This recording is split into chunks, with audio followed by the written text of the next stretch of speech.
नमस्कार। बिहार का बादशाह हमारी इस खास पेशकश में आपका स्वागत है।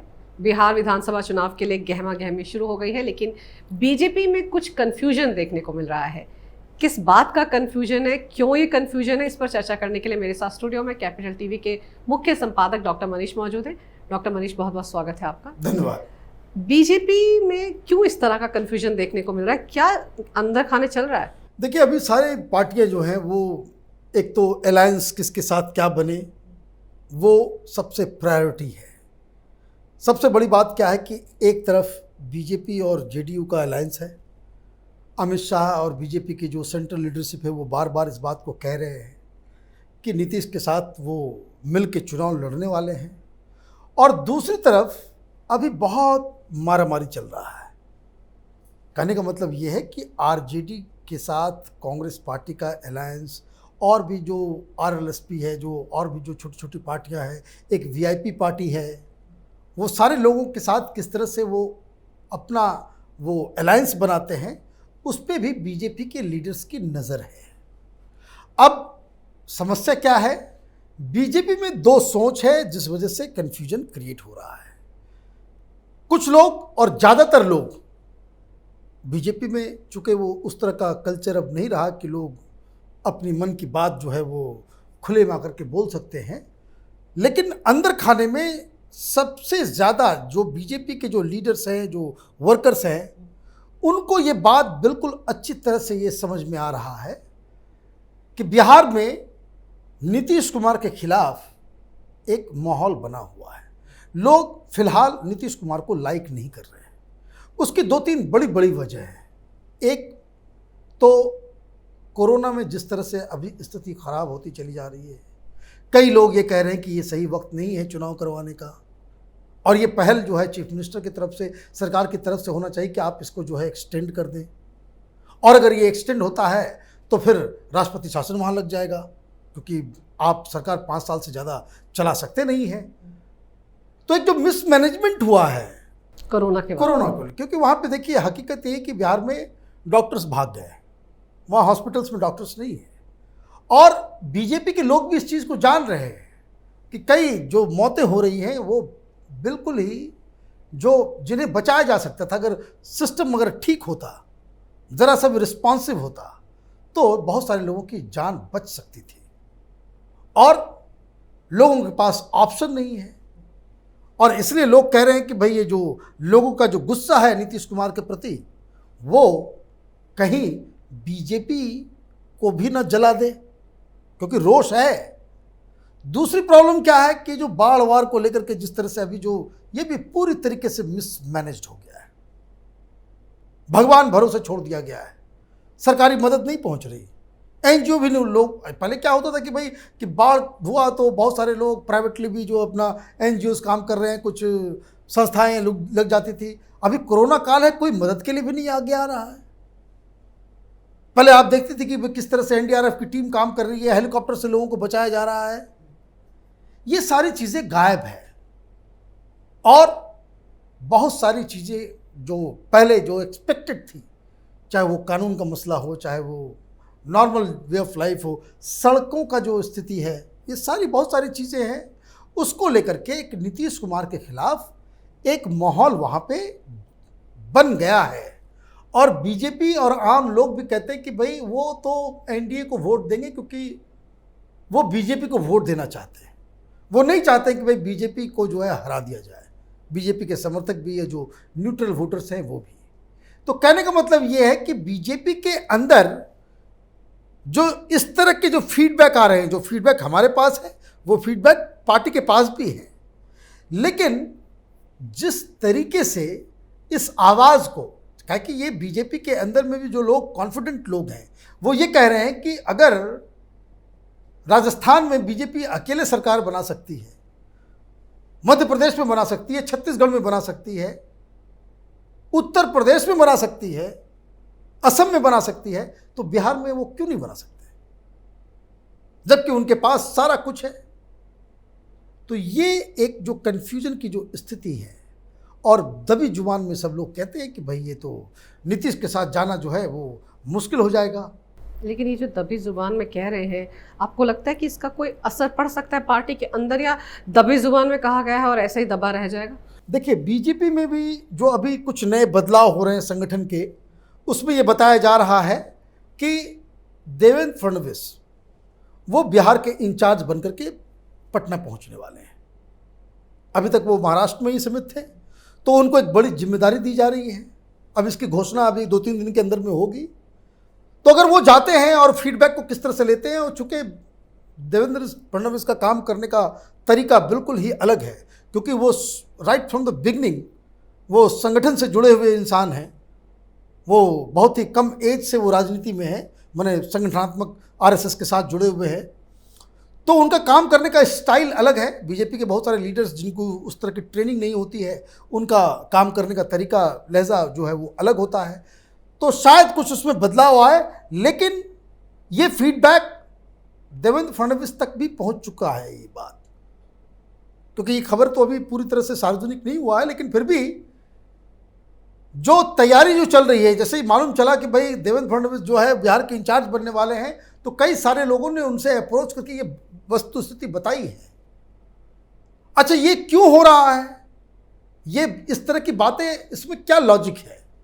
लोग पूछेंगे ना भाई कि अभी तो सरकार चली रही है, इसमें अचानक से बदलाव करने की क्या आवश्यकता है? लेकिन मनीष जी, जैसे आप कह रहे हैं देवेंद्र फडणवीस जी इंचार्ज बनकर आ रहे हैं, उन तक भी ये फीडबैक पहुंच चुका है, तो क्या केंद्रीय जो अधिकारी हैं या संगठन में जो लोग हैं, उन तक ये बात नहीं पहुंची है? और अगर पहुंची होगी तो अभी तक उन्होंने इस बारे में कोई डिसीजन क्यों नहीं लिया? देखिए, बड़ी यही कन्फ्यूज़न है बीजेपी के अंदर में। ये फीडबैक अमित शाह जी के पास भी होगा, ये फीडबैक नड्डा साहब के पास भी होगा, और इसलिए वो जानबूझकर इस तरह के बयान दे रहे हैं अभी तक कि वो नीतीश कुमार के साथ ही सरकार बनाएंगे। और इसके पीछे की साइकोलॉजी समझ लीजिए क्या है। पिछली बार जब वो अकेले अकेले लड़े थे, तो एक महागठबंधन बन चुका था, और उस महागठबंधन में के खिलाफ जब बीजेपी लड़ी थी तो वो हार गई थी। लेकिन उसका एक फ़ायदा ये हुआ था कि बीजेपी के संगठन को बहुत ज़्यादा मजबूती मिली थी। लेकिन जो वहाँ पे जो उसको कह सकते हैं कि जो समीकरण है, पार्टी के सबसे बड़े लीडर हैं सुशील मोदी, और सुशील मोदी को कहा जाता है कि नीतीश कुमार और सुशील मोदी की जो जोड़ी है वो राम लक्ष्मण की है। वो बीजेपी के लीडर से ज़्यादा भरोसा वो नीतीश कुमार पे करते हैं। दोनों में गहरी दोस्ती है, और वो चूंकि वो सबसे बड़े लीडर हैं वहाँ, वो केंद्रीय लीडरशिप को ये बताते रहते हैं कि भाई इनसे अगर अलग होंगे तो हम चुनाव हार जाएंगे। मतलब वो कतई नहीं चाहते कि अलग हो जेडीयू से, क्योंकि वो अलग हो तब तो एक बात आप समझिए कि अगर वो अलग होने के लिए भी राजी हो जाए, अगर ये डेड श्योर हो जाए कि उनको चीफ मिनिस्टर का पद दिया जाए अपनी राजनीति की वजह से जो है वो सारा चीज़ जो है वो, लेकिन इससे बीजेपी का बहुत बड़ा नुकसान हुआ है। बिहार में बीजेपी उत्तर प्रदेश की तरह या राजस्थान की तरह या महाराष्ट्र मध्य प्रदेश की तरह वो निखर के ऊपर नहीं आ पाई है। उसकी वजह, एक जो सबसे बड़ी वजह, वो सुशील मोदी भी है। वो पार्टी के लिए बहुत ज़्यादा वो हानिकारक साबित हो रहे हैं वो, और वो लगातार इस बात को कहते हैं कि भाई अगर जब अलग हो जाएंगे तो हमारा आधार खत्म हो जाएगा। अब वस्तु स्थिति क्या है कि इस चक्कर में पिछली बार आपने पूरे देश में बीजेपी हर जगह अकेली जहाँ जहाँ लड़ी वो स्वीप कर गई। आप देखिए, उत्तर प्रदेश को आपने स्वीप कर दिया, जो बिहार के वेस्ट में है, और बिहार के ईस्ट में बंगाल है, वहाँ पे आपने चमत्कारी 18 सीटें आप जीत ली। लेकिन बिहार में आपको अमित शाह जी को डरा दिया गया, बीजेपी के केंद्रीय लीडरशिप को डरा दिया गया कि अगर नीतीश कुमार से अलग होकर लड़ेंगे तो हमारी सीटें नहीं आएंगी। तो ये जो अंदर जो खाने जो बातचीत और जिस तरह की जो डरा करके जो केंद्रीय लीडरशिप को मिसलीड किया जाता है, उस वजह से ये कन्फ्यूज़न है। लेकिन आप ज़्यादा दिन तक तो मिसलीड नहीं कर सकते ना। अब जब देवेंद्र जी आएंगे तो हो सकता है कि वो उस असलियत को भांपे। नहीं, असलियत को भांपना पड़ेगा, और ये भी समझना पड़ेगा कि देखिए, देवेंद्र फडणवीस के पास तो ये फीडबैक होगा, बीजेपी के सारे टॉप लीडर्स के पास ये फीडबैक है। ऐसा नहीं कि वो ये उस तरह की इमेच्योर पार्टी नहीं है। लेकिन इसको सही पर्सपेक्टिव में समझना, उसके हिसाब से रणनीति बनाना, वो इम्पॉर्टेंट चीज़ है। फैसला तो बीजेपी को ही करना पड़ेगा कि भाई वो अपने लोगों की बात सुनते हैं या फिर वो इस तरह से फिर से वो एक सो कह सकते हैं कि एक मिसलीडिंग जो इनपुट्स आते हैं उस पर वो भरोसा करके वो फिर ये काम करेंगे। लेकिन देखिए, इसमें जो सबसे इम्पॉर्टेंट चीज़ जो समझने का है कि नीतीश कुमार जब बिल्कुल ही बीजेपी के साथ आकर के मुख्यमंत्री बने थे तो उन्होंने साफ मना कर दिया था कि कम व्हाट में नरेंद्र मोदी उस समय गुजरात के चीफ मिनिस्टर थे, वो बीजेपी की प्रचार के लिए वो बिहार की भूमि पे पैर नहीं रखेंगे जी। और वो बड़े शान से कहते थे कि हमने मोदी को घुसने नहीं दिया। और ये जो राम लक्ष्मण की जोड़ी, सुशील मोदी भी बहुत ही ताल ठोक के कहते थे कि इसकी ज़रूरत नहीं है। यही फीडबैक उसमें आडवाणी जी हुआ करते थे, सारे लोग हुआ करते थे। तो ये केंद्रीय लीडरशिप को ये फीडबैक दिया करते थे कि हम लोग अपने बल पर जीत जाएंगे, मोदी की ज़रूरत नहीं है, उसको प्रचार करने की ज़रूरत नहीं है। और हकीकत क्या था? हकीकत यह था कि मोदी के लिए उस समय भी उतना ही समर्थन बिहार में था जितना आज है। लेकिन आप चूंकि उनको जो है आप इससे दूर रखना चाहते थे, और इसलिए जब 2014 में प्रधानमंत्री के पद के लिए नरेंद्र मोदी को चुना गया तो इन्होंने अपना समर्थन वापस ले लिया और उसी में बीजेपी और जेडीयू अलग हुई थी। ये बात, इस चीज़ को ध्यान रखना है। और मैं दूसरी बात एक और बताता हूँ आपको कि ये इसके पीछे जो जब ये बिल्कुल, क्योंकि ये सेकुलर पॉलिटिक्स करने वाले लोग हैं नीतीश कुमार, और जब ये मिले थे तो उस समय मुझे अच्छी तरह से याद है कि जो दिल्ली में बैठे हुए जो लेफ्ट लिबरल कबाल और जो लुटियन गैंग के जो बड़े बड़े पॉलिटिकल पंडित हुआ करते थे, वो कहते थे कि भाई नीतीश कुमार तो सेकुलर लीडर है, बीजेपी से वो ठीक उसी तरह से रिश्ता बना रहा है जिस तरह से पटनायक साहब ने उड़ीसा में बनाया था। अब उड़ीसा में क्या हुआ था? उड़ीसा में ये हुआ था कि कांग्रेस पार्टी बहुत ही मजबूत पार्टी थी। फिर पटनायक साहब ने चुनाव लड़ा, किसके साथ मिलके? बीजेपी के साथ मिलके, और उसके बाद वो चुनाव जीते, मुख्यमंत्री बन गए, और उसके बाद उन्होंने बीजेपी को ही दरकिनार कर दिया। तो वहाँ पे जो है वो कांग्रेस वर्सेस ये होता रहा, बीजेपी जो है वो एक बिल्कुल ही छोटी सी पार्टी बनकर रह गई। उसका सारा कुछ जो है वो उसी में, और अभी तक 20 साल हो गए, अभी तक बीजेपी वहाँ पे खड़ी नहीं हो पाई है। इस स्ट्रैटेजी के तहत नीतीश कुमार बीजेपी के साथ हाथ मिलाए थे कि एक दिन ऐसा आएगा कि जब वो जेडीयू जो है बिल्कुल एक सबसे प्रोमिनेंट पार्टी हो जाएगी। और उस समय ये कहा जा सकता था, क्योंकि बीजेपी उस समय 3rd 4th नंबर की पार्टी थी बिहार में। वो कांग्रेस पार्टी और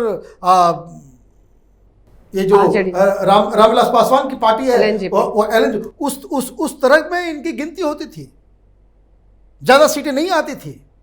तो कहने का मतलब ये है कि इन सारी चीज़ों को देखते हुए चुनाव तो आते रहेंगे जाते रहेंगे, कोई 5 साल कोई ये बन सकता है, 5 साल कोई वो बन सकता है, कोई इसमें बहुत बड़ी जो समस्या नहीं है।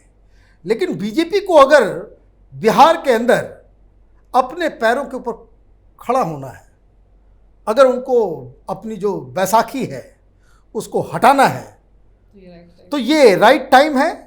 और ये राइट टाइम इसलिए भी है क्योंकि जो तमाम जो मुद्दे हैं, चाहे आर्टिकल 370 का हो, चाहे वो ये ध्यान में रखिए कि राम मंदिर के शिलान्यास के बाद ये पहला चुनाव है, तो चारों तरफ से इसमें जो फ़ायदा जो है वो बीजेपी को है। और जो फीडबैक आ रहे हैं, फीडबैक यही कह रहा है कि अगर बीजेपी अकेले चुनाव लड़ती है तो बीजेपी को कहीं ज़्यादा सीटें आएंगी। और इसके लिए बीजेपी के लीडर्स तो तैयार हैं, जो ग्राउंड के जो लीडर्स हैं, लेकिन जो सेंट्रल लीडरशिप है वो तैयार नहीं है। लेकिन आपको लगता है कि जब एक इंचार्ज जाता है, फीडबैक निष्पक्ष होकर फीडबैक लेता है और हकीकत के बारे में अपने आला कमान को बताता है, तो आपको लगता है कि बीजेपी एक बड़ा डिसीजन लेने के लिए तैयार होगी? देखिए, बीजेपी में जो डिसीजन मेकिंग का जो प्रोसेस है वो बहुत ही माने वो बिल्कुल ही बाकी पॉलिटिकल पार्टीज़ की तरह नहीं कि किसी के घर में वो फैसला हो जाता है। यहाँ पे जो पार्लियामेंट्री कमेटी जो है वो फैसला करेगी और उसमें भी कुछ बदलाव होने वाले हैं। 1-2 दिन में उसकी भी घोषणा होगी। कुछ नए लोग, कुछ लोग नहीं रहे, उनकी जगह पे जो है पार्लियामेंट्री कमेटी में कुछ लोग आएंगे और वहाँ पे इस चीज़ का फैसला होगा कि क्या बिहार के अंदर उन्हें अकेले ही जाना चाहिए या नीतीश कुमार के साथ जाना चाहिए।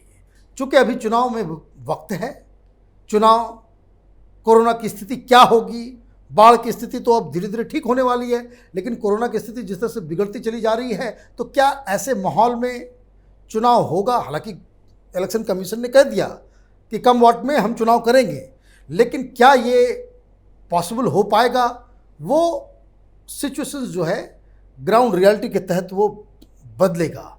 और इस बदलती हुई सर्कमस्टांसेस में राजनीतिक दल किस तरह का फैसला करती है। चूँकि मैं आपको एक बात बता दूं, राजनीति के यू टर्न में, मैंने सीधे अपसाइड डाउन होने में 1 सप्ताह का भी वक्त नहीं लगता है। तो ये इशारा जो है वो काफ़ी है सारे लोगों के लिए कि ये बदलाव जो है उसमें ज़्यादा वक्त भी नहीं लगेगा, क्योंकि they are ready in a sense कि बिहार में हर कंस्टिट्यूंसी में बीजेपी के कौन इंचार्ज हैं कंस्टिट्यूंसी वाइज, वो पिछले 1 साल पहले ही तय हो चुका था। तो ग्राउंड में तो तैयारी है, बट द क्वेश्चन इज कि क्या जब चुनाव के ऊपर, जब इन लोगों की जो सेंट्रल कमेटी की जो बैठक है, पार्लियामेंट्री कमेटी की, पार्लियामेंट्री बोर्ड की, तो अगर उसमें अगर ये फैसला होता है तो ये हो जाएगा। अदरवाइज कन्फ्यूज़न तो बहुत ज़्यादा है और बीजेपी के जो लोग जो हैं, जो वर्कर्स हैं, वो बहुत फ्रस्ट्रेटेड भी हैं कि जिस तरीके से बहुत ही लैकलस्टर तरीके से जो तैयार और प्रचार का जो है सिस्टम चल रहा है। कन्फ्यूजन तो बहुत ज़्यादा है, लेकिन आपकी बात से कुछ राहत ज़रूर मिली होगी बीजेपी के लोगों को, क्योंकि आपने ये नहीं कहा कि राजनीति में यू टर्न लेने में सेकंड्स लगते हैं, 1 हफ्ते का टाइम दिया है, तो उसमें कहीं ना कहीं कोई बड़ी बात छिपी होगी 1 हफ्ते के बाद। वो इशारा मैं अपने दर्शकों को समझाना चाह रही हूँ। फिलहाल आपने जो विस्तार से जानकारी दी बीजेपी को लेकर, उसके लिए बहुत बहुत शुक्रिया और उम्मीद यही करते हैं कि बीजेपी समझ जाएगी कि नीतीश की गलतियों का खामियाजा कम से कम वो इस चुनाव में ना उठाए। अगर आपको हमारा ये वीडियो अच्छा लगे तो कृपया इसे लाइक करें, शेयर करें और हमारे चैनल को सब्सक्राइब ज़रूर करें। आपको बता दें कि बिहार का बादशाह हमारी खास पेशकश आपको अब अक्सर देखने को मिलेगी, क्योंकि हमारी नज़र बिहार विधानसभा चुनाव से जुड़ी हर गतिविधि पर है। फिलहाल आपने ये वीडियो देखा, इसके लिए बहुत बहुत शुक्रिया।